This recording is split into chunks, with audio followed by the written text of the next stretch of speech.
jërë ngeen jëf sunu mbokk internautes yi yéen ñi nga xamante ni saa su nekk yéen a ngi ci site internet bi di baolinfo.net ñu leen di jaajëfal bu baax di leen di sant di leen di gërëm yéen ñi nekk ci chaîne YouTube bi ak yéen ñi nekk ci Facebook bi ak yéen ñi nga xam ne yéen a nekk ci WhatsApp bi mbokk yi nag tey baolinfo.net dafay fas yéene ànd ak yéen ci benn waxtaan ndax tey dañoo gis ne état bu Sénégal ñoom dañu ne daal lu mën di am année blanche du am ba nga xam ne dañ ne ñaari fan ci weeru juin ñi nga xamante ni ñooy jàngalekat yi danañ dem jàngal élèves yi nga xamante ni tey ñoom ñooy def examen bëri na nag ay jàngalekat yoo xamante ni ñoom ànduñu si benn yoon bëri na tamit ay waajuru xale yi ñoo xamante ni ànduñu si waaye nag état bi moom fi mu ngànk ba léegi nii daal bàyyiwu ko waaye nag mbokk yi tey ji si talaata ji dañoo gis ñaari image yoo xamante ni tey yu ñu jaaxal la image yu doy waar la muy image yoo xamante ni tey war naa tiitloo képp koo xamante ni tey waajuru xale nga képp ku sa doom war a jàng ñaari fan ci weeru juin ñaari image yi nga xamante ni danañu leen ko dégtal war na leen a tiital waxtaan wi nga xamante ni Baol Info daf koy def nag daf koy séq ak ñetti jàngalekat yoo xamante ni tey ñëpp ràññee nañ leen ñoom ñuy ñaxtul ñi nga xam ne ñooy jàngalekat yi ki si njëkk nag ci waxtaan wi mooy kii ngeen di gis ci image bi nii moom mooy Abdou Fati mi moom mooy secrétaire général CELS authentique nekk membre G7 Abdou Fati danañu ànd ak moom ci waxtaan wi su ko defee mu joxe xalaatam ci image bi nga xamante ni moom lañ gis tey muy ay jàngalekat yi nga xam ne ñoom lañ yaakaar ne ñaari fan ci weeru juin ak lu sa topp danañ aar xale yi ba xale yi duñ dajaloo ba xale yi di takk masque ba xale yi duñ am coronavirus ba di ko yóbbu si njaboot gi jàngalekat yooyu nag lañ gis tey ñoom ñu dajaloo di xaar oto yu leen yóbbu ci yeneen régions yi ngir ñu dem jàngale ji jàngalekat yooyu nag lañ gis ñu mel ni ñu gurgur maanaam ñu bëri lool dajaloo bi nga xamante ni moom la ñuy tere élèves yi di ko tere kenn ku nekk ñu gis jàngalekat yi ñoom seen biir def ko mu nekk image boo xam ne bu jaaxal askan bi la danañu ko waxtaane tey ak Abdou Fati waaye danañu ko waxtaane tamit ak yeneen jàngalekat yoo xam ne ñoo ngi ci ligne bi lu mooy loolu tamit danañu waxtaane image bii ngeen di gis kii ngeen di gis mooy Cheikh Omar Anne mi ñu dénk njàng mu kawe mi moom nag image bii mu nekk image boo xamante ni bu ñaaw la ndax dañ koo gis tey mu takk ab masque ba mu yàgg mu jékki-jékki tekki ko ne masque bi daf koy sonal mënatu koo takk mu nekk image boo xam ne rafetul ci jàngalekat yi rafetul ci waajuru xale yi koy seetaan rafetul tamit ci xale yi ndax xam ngeen ne état bu Sénégal dafa wax jàngalekat yi masque ngeen di takk wax élèves yi masque ngeen di takk te xam nga ne tey jàngalekat bi bu xëyee nar a takk masque ba ngoon jot kooku jom moo koy tax mu mën koo def waaye nag suñ gisee ki nga xam ne moo ëmb njàng mu kawe mi mënut a takk masque sax 10 minutes yu mat loolu dafay nekk loo xamante ni lu doy waar la image bu doy waar la bu ñaaw a ñaaw la lu mooy loolu tamit ci waxtaan yi danañu ci ànd ak Dame Mbodj nag moom ngeen di gis nii moom mooy secrétaire général CUSEMS authentique nekk coordonnateur G20 Dame Mbodj moom tim dina wax ci jàngalekat yi nga xamante ni tey jii gis nañ ñu dajaloo boo xamante ni tey bu jéggi dayo la lu mooy loolu tamit ci waxtaan wi mbokk yi ak baolinfo.net danañu ànd ak Saliou Niass mii ngeen di gis Serigne Saliou Niass mi nag moom mooy secrétaire général du syndicat de l'enseignement professionnel et technique dans le département de Mbour moom tim dina ci daal di joxe xalaatam kon mbokk yi su ko defee waxtaan wi ñu daal di koy commencé. ñoo ngi si jokko bi ak monsieur Abdou Fati ñoo ngi leen nuyu. maa leen di fay. ndax mën nga présenté wu ngir sunu mbokku internautes yi. waaw man la Abdou Fati di secrétaire général CELS authentique syndicat des enseignants libres du Sénégal authentique bokk G7 donc bokk ci syndicat yu gën a représentatif après élection yi. d'accord Abdou Fati tey jii dañu gis benn image boo xamante ni tey wër na àdduna bi jaaxal tiital képp koo xamante ni waajuru xale nga sa doom war a jàng ñaari fan ci weeru juin ndax ñu bari jàppoon nañ ni seen doom yi kat bu ñu demee ci bërëbu jàngukaay yi jàngalekat yi lañ yaakaar pour ñu aar leen waaye ñoom seen biir la ñu gis tey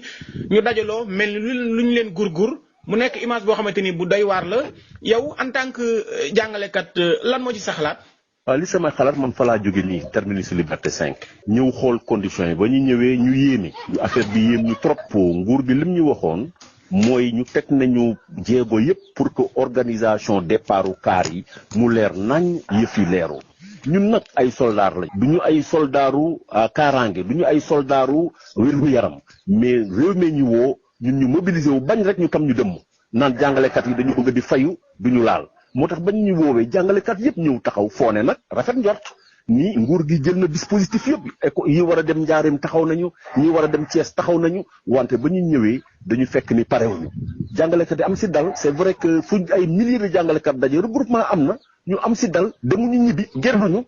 wante jàpp si yàlla ni adduna bee ñu woo Sénégal la ñu woo ñu ñëw taxaw lii su amee tey nañu xam ne nguur gi moo indi problème ëllëg su dara amee tamit nañu xam ne nguur gi moo problème man may rendre hommage wax naa ko jàngalekat yi rendre leen hommage ni dañ leen woo ñoom ñëpp fa xëy fu nekk jël seen bagage gàddu seen i doom ñëw taxaw foog ni teg nañu dispositif bu baax teg nañu dispositif bu baax léegi kuy responsable yi Sénégal yëpp nañu ñun woote ñu ñëw nañu nee ngeen ñu jàngal seen doom yi pare nañu nañ ñu yóbbu ñu ne dañ ñu yóbbu ndekk na ñoom jëluñu benn matukaay léegi laa fa jóge oto yi nag dem nañu benn oto Thiès bi sax bii war a dem Thiès yëpp dem nañu yi nekk Diourbel ñoo des ay benn mais genn wàll gi yëpp dem na li ñuy naqaru rek mooy dajaloo bi fi amoon te mbas li muy bañ dajaloo lay bañ mbas li muy bañ indiscipline lay bañ te indiscipline bi nag ñun ñëwuñu defuñu ko suñu geddoon dem ñibbi ñu ne voilà jàngalekat yaa ngi nii grève la ñuy def ñu leen di fay weer bu ne ñu bañ a dem jàngale léegi Abdou Faty bu passé image boobu tamit tey jii tamit ci talaata ji dañoo gis beneen image boo xamante ni bu doy waar la muy ministre bi nga xamante ni tey moom lañ dénk njàng mu kawe mi Cheikh Omar Anne dañ ko gis moom ndax xam nga jàngalekat yi ak élèves dañ leen wax ne leen force da ngeen a takk ay masque waaye moom ministre bi nekk ci salle maanaam lu sol ci fukki minutes sax mënu koo takk ab masque tekki ko ne daf koy sonal image boobu ndax nekk na image bu rafet bu ko jàngalekat yi ak élèves yi gisee. waaw du image bu rafet si ñun jàngalekat xëy na moom du jàngalekat mais ñun jàngalekat lan la ñuy wax. pédagogie par l'exemple mais moo yilif mooy moom mën nañu moo yilif njàng mu kawe mi moo ko yilif loolu moom pédagogie par l'exemple la war a def surtout ñoom ñu nekk kilifa yi ñoo war a dexee pédagogie par l'exemple ñoom fu ñu leen fekk dañu war a def mesure de distanciation fu ñu leen fekk dañu war a teg loo xam ne day am mesure de distanciation fu ñu leen fekk dañu war a takk masque parce que nit ñi si ñoom la ñuy roy su leen nit ñi xoolee defuñu ko rek mais bu boobaa également ñoom li ñuy wootee newuñu si li ñuy wax gëmuñu ko bu boobaa également dina am njeexital malheureusement si biir nit ñi boobu moom kenn rafetlu ko waa ñu duñ ko rafetlu parce que soo jiitee ay nit da ngay def loo xam ni ëllëg soo leen si wooyee ñu fekk la si. mbokk yi kooku moo nekkoon Abdou Faty kon ñu jàll ci waxtaan wi ma ngi ci ligne bi Dame Mbodj mi nga xamante ni mooy secrétaire général Cusems authentique coordonnateur GV moom tim ñu ànd ak moom ci waxtaan bi. sëñ bi ñoo ngi lay nuyu. maa ngi leen di fay comme ni nga ko waxee c'est Dame Mbodj secrétaire général Cusems authentique coordonnateur bu GV. d'accord monsieur Mbodj dañu gis benn image boo xamante ni jamono ji wër na àdduna bi muy ay jàngalekat yoo xam ne ñoo war a génn Dakar dem ci yeneen régions yi jàngale ji mais image bi gis nañ ñoom ñu dajaloo ñaari fan ci weeru juin tey waajuru xale wu ko gis war nga am njàqare war ngaa tiit bu doon yaakaaroon nga tey jàngalekat yi jël seen i matukaay ba jëlaaleel xale yi seen i matukaay yow en tant que jàngalekat nan nga gisee image boobu lan mooy sa xalaat. non mais gàcce laa ci am ndaxte man mii di wax ak yow fa laa jógee nii. wax dëgg yàlla tey sama xol jeex na fa. wax naa ak benn jàngalekat daanaka presque ba sama rongoñ wadd ndaxte bu ñu demee ba réew mi toll foo xam ni dañuy toroxale jàngalekat yi noonu nguurug Macky Sall nag bettuma ndaxte président Macky Sall bi muy nekk premier ministre ci la traité woon jàngalekat yi ci terroriste bi mu nekkee ci nguuram ak léegi jël na jàngalekat yi yóbbu leen ci ay commissariat di leen xoqatal ndax donc danoo gréew tey président Macky Sall jël ay matuwaay yoo xam ne pour suufeel jàngale mi la suufeel jàngalekat yi ñàkkal leen fayda won sénégalais yi ni jàngalekat yi duñu dara pour won leen ni njàng mi man intéressé wu ma te ñi koy jiite ñoom laay gën a ñàkkal fayda buñ ci paree ci loolu nag mu wone ni tey lii ñu def mooy benn waajuru njàngale xelam du dal ndaxte wone nañ ni ñoom di nga dajale ay junniy jàngalekat te rek du ñëpp sax ñoom ñoo dem ndaxte ñi nga xam ne ñoom ñoo nekk tey ci ñi nekkoon foofu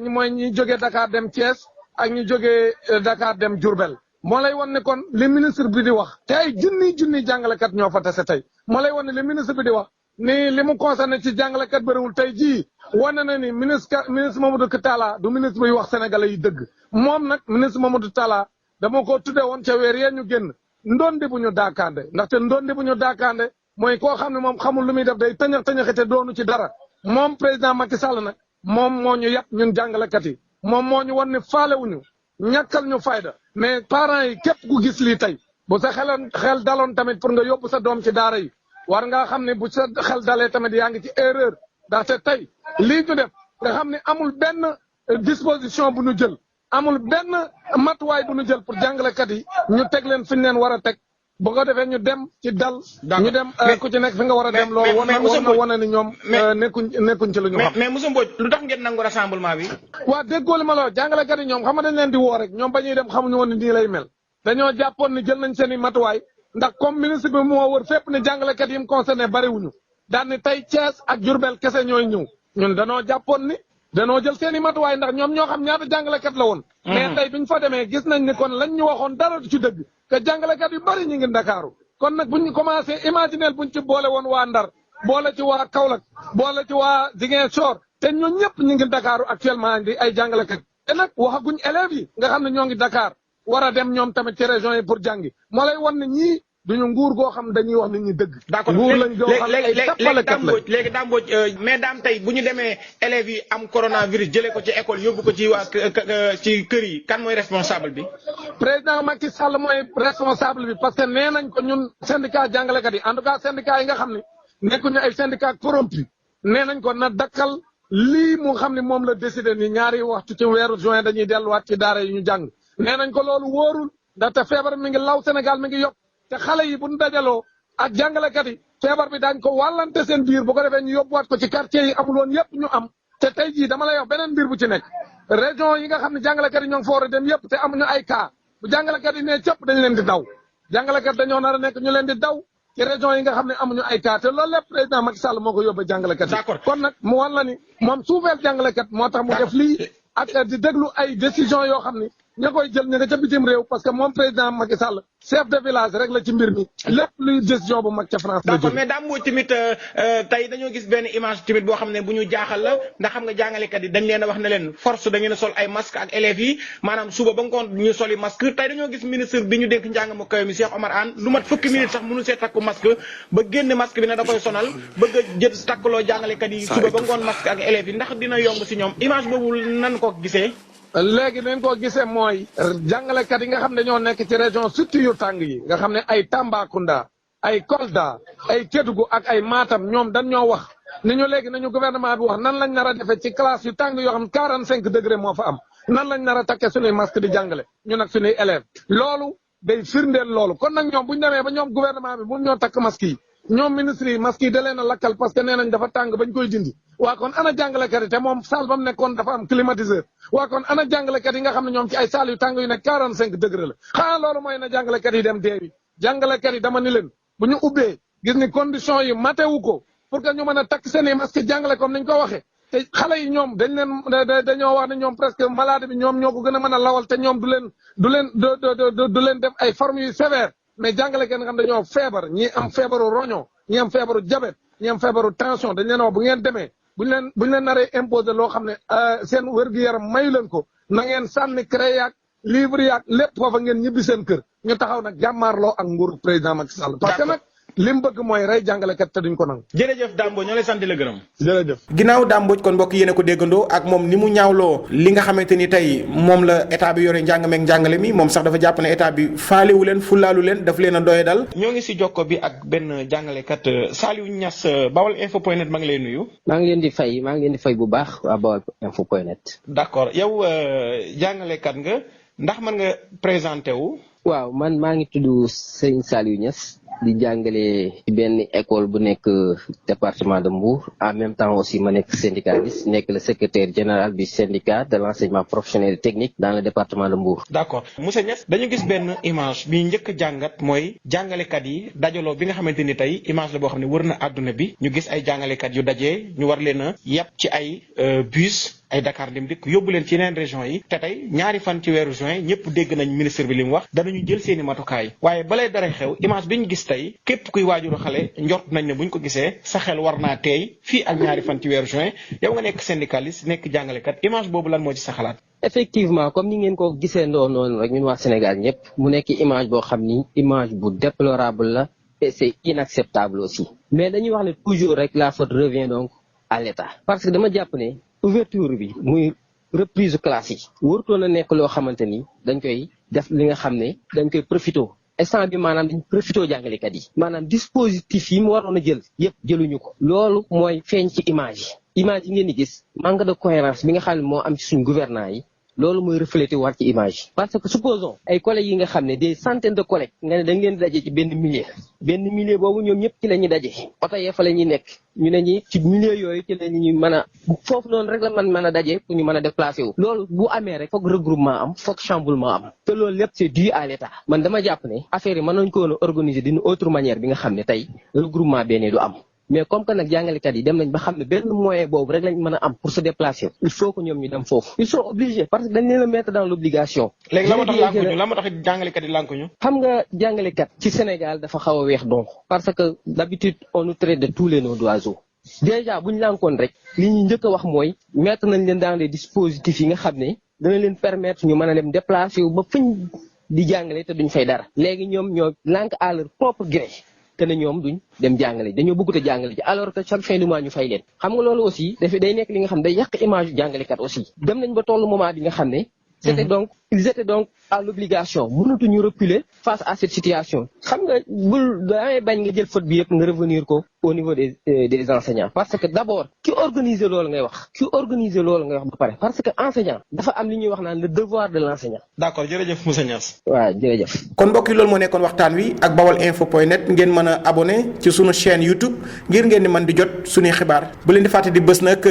cloche notification bi ngir saa sunu dugalee ay xibaar ngeen mën koo jot ci tàng bi jërë ngeen jëf jàmm ak jàmm. baolinfo.net moo leen di jox ay xibaar yu gaaw te wóor ay journalistes yu xarañ te mën seen liggéey baolinfo.net le portail du Baol sur le web.